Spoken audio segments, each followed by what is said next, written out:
السلام علیکم، میں غضنفر بیگ ہوں اور آپ دیکھ رہے ہیں میرا YouTube channel G B Mirza point. آج سے تقریباً 1123 دن پہلے انڈیا نے مقبوضہ کشمیر کی وہ جو ایک قانونی حیثیت اقوام متحدہ نے طے کی ہوئی تھی اسے ختم کر کے اس پر ناجائز قبضہ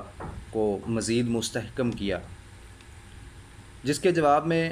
اس وقت کی پاکستان میں موجود حکومت، جو کہ پاکستان تحریک انصاف کی تھی، وزیر اعظم پاکستان اس وقت کے عمران خان صاحب نے انڈیا سے تجارت بالکل بند کر دی، اور یہ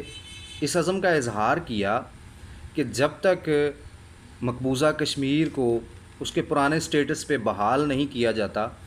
تب تک ہر قسم کی تجارت اور گفت و شنید بالکل بند ہوگی۔ اسی دوران انڈیا کا افغانستان کے ساتھ معاہدہ طے ہوا تجارت کا، تو پاکستان نے طالبان کو یہ اجازت دی کہ وہ اپنا سامان جو ہے وہ انڈیا کو بیچ سکتے ہیں، لیکن انڈیا کو یہ اجازت نہیں دی کہ وہ اپنا سامان طالبان کو، افغانستان کو بیچیں۔ یہ پس منظر میں اس لیے بتا رہا ہوں کہ اب موجودہ حکومت جو ہے اس نے پیاز، ٹماٹر، ادرک، لہسن اور سبزیوں کی جو آج کل قیمتیں آسمان سے باتیں کر رہی ہیں، اس کو بہانہ بنا کے انڈیا کے ساتھ تجارت بحال کر دی ہے۔ تو یہ کہنے والے یہ کہہ رہے ہیں کہ یہ ایک بہانہ ہے، کیونکہ پیاز ٹماٹر مسئلہ نہیں ہے، مسئلہ وہ ہے کہ جو رجیم چینج کا ایک فیز یہ بھی تھا کہ انڈیا کے ساتھ تجارت کو بحال کیا جائے، تو انڈیا کے ساتھ یہ جو تجارت بحال ہو رہی ہے وہ اس سلسلے کی کڑی ہے جس سلسلے میں عمران خان کی حکومت کو گرایا گیا۔ اب پاکستان میں اس وقت سیلاب کی جو صورتحال ہے اس میں اشیاء ضروریہ جو ہیں جیسے آٹا، چینی، گھی، دالیں، چاول، سبزی، مطلب خشک جو مسالہ جات ہیں جیسے پیاز، لہسن وغیرہ ہوتے ہیں، ان کی مانگ میں اس لیے اضافہ ہو گیا ہے کیونکہ مخیر حضرات دھڑا دھڑ یہ چیزیں خرید کر جو سیلاب زدہ علاقے ہیں ان کی طرف بھیج رہے ہیں۔ تو ہمارے تاجروں نے ہمیشہ اس گھٹیا پن کا مظاہرہ کیا ہے کہ جب بھی کوئی پاکستان میں آفت آتی ہے تو یہ منافع خوری کے لیے چیزوں کو سٹاک کرنا شروع کر دیتے ہیں اور زیادہ قیمت پہ بیچنا شروع کر دیتے ہیں۔ ابھی کل ہی کی بات ہے، مجھے لاہور سے بتا رہے تھے کوئی کہ سبزی منڈی جو ہے وہاں پہ پیاز کی ایک بوری جو ہے وہ 28,000 روپے کی فروخت ہوئی ہے۔ اب اس میں یہ دیکھیں کہ یہ بڑا تاجر جو ہے وہ منافع خوری، ناجائز منافع خوری کر رہا ہے۔ چھوٹے دکاندار تو دکانیں بند کر چکے ہیں کیونکہ جتنی چیزیں مہنگی آ رہی ہیں ان میں تو خریدنے کی بھی سکت نہیں ہے۔ تو دوسری بات یہ ہے کہ عوام چھوٹے دکانداروں سے جہاں سے انہوں نے سبزی وغیرہ خریدنی ہوتی ہے وہاں پہ جا کے یہ ان سے جھگڑتے ہیں، تو پھر زیادہ دکاندار جو ہیں وہ اپنے کاروبار بند کر چکے ہیں کہ جب یہ قیمتیں واپس آئیں گی تو پھر ہم اپنا دوبارہ کاروبار شروع کر لیں گے۔ بطور پاکستانی قوم ہم انتہائی پستی کا شکار ہیں کہ اگر زلزلہ آئے تو ہم کفن کی قیمت بڑھا دیتے ہیں، ٹھیک ہے جی۔ اگر کوئی بھی رمضان شریف میں آپ دیکھ لیں، پوری دنیا کے ممالک میں رمضان کی خصوصی سیل لگتی ہے کہ اس رمضان میں یہ چیز رمضان سے پہلے اتنے کی تھی اور اب اتنے کی ہوگی۔ اور یہ کوئی مسلمان ممالک کی میں بات نہیں کر رہا، میں یہ غیر مسلم ممالک کی بات کر رہا ہوں۔ وہاں پہ بڑے بڑے جو کیش اینڈ کیری سٹورز ہیں ان کے وہاں پہ یہ آفرز دی جاتی ہیں۔ تو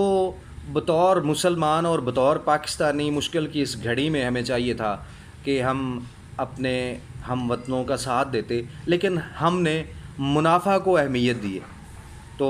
اس پہ سوچنا چاہیے اور ہمیں شرم آنی چاہیے کہ بجائے چیزیں مخیر حضرات جو خرید رہے ہیں ان کو سستی دینے کے ہم دگنی تگنی قیمت وصول کر رہے ہیں۔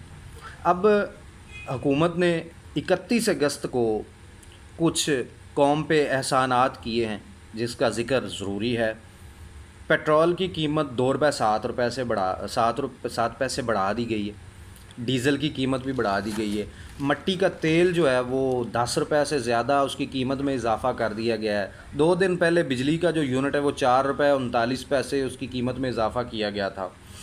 اور ایک اہم خبر ہے کہ یہ جو ہمارے حکمران ہیں ان کے VIP پروٹوکول میں 60% تک اضافہ کر دیا گیا ہے۔ تو لمحہ فکریہ ہے کہ ملک اس وقت ڈوب رہا ہے، ملک اس وقت پائی کے لیے بھیک مانگ رہا ہے IMF سے پیسے لے کر۔ تو مفتاح اسماعیل صاحب قوم کو مبارکباد دے رہے ہیں، اور ہم جو ہیں اپنے پروٹوکول میں 60% تک اخراجات میں اضافہ کر رہے ہیں۔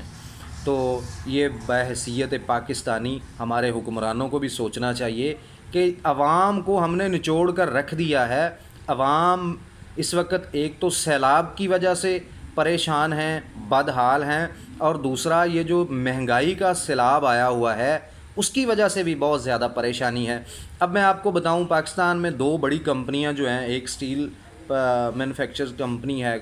اس نے پروڈکشن بند کرنے کا اعلان کیا ہے، اور دوسری ایک اور کمپنی ہے بڑی ملٹی نیشنل کمپنی، اس نے بھی اپنی پروڈکٹس پاکستان میں بنانے سے 20 دن کے لیے معذرت کر لی ہے، کیونکہ مہنگائی کی وجہ سے وہ کہہ رہے ہیں کہ ہم اپنی جو ہے وہ اشیاء کی ترسیل جاری نہیں رکھ سکیں گے۔ تو یہ پاکستان میں کیا ہو رہا ہے؟ ہمارے حکمرانوں کو سوچنا چاہیے کہ مہنگائی کو ختم کرنے کے لیے آپ آئے تھے، اور آپ نے تو مہنگائی کو 48% 48% پہ پہنچا دیا ہے۔ تو سوچنا چاہیے، عوام میں اتنی سکت نہیں ہے کہ وہ آپ کے مزید یہ جو جھٹکے آپ ہر ماہ میں 10 دفعہ دیتے ہیں ان کو برداشت کر سکیں۔ یہ نہ ہو کہ عوام بغاوت اور احتجاج پر مجبور ہو جائیں۔ آج تک کے لیے اتنا ہی، اپنا خیال رکھیے گا، اللہ حافظ۔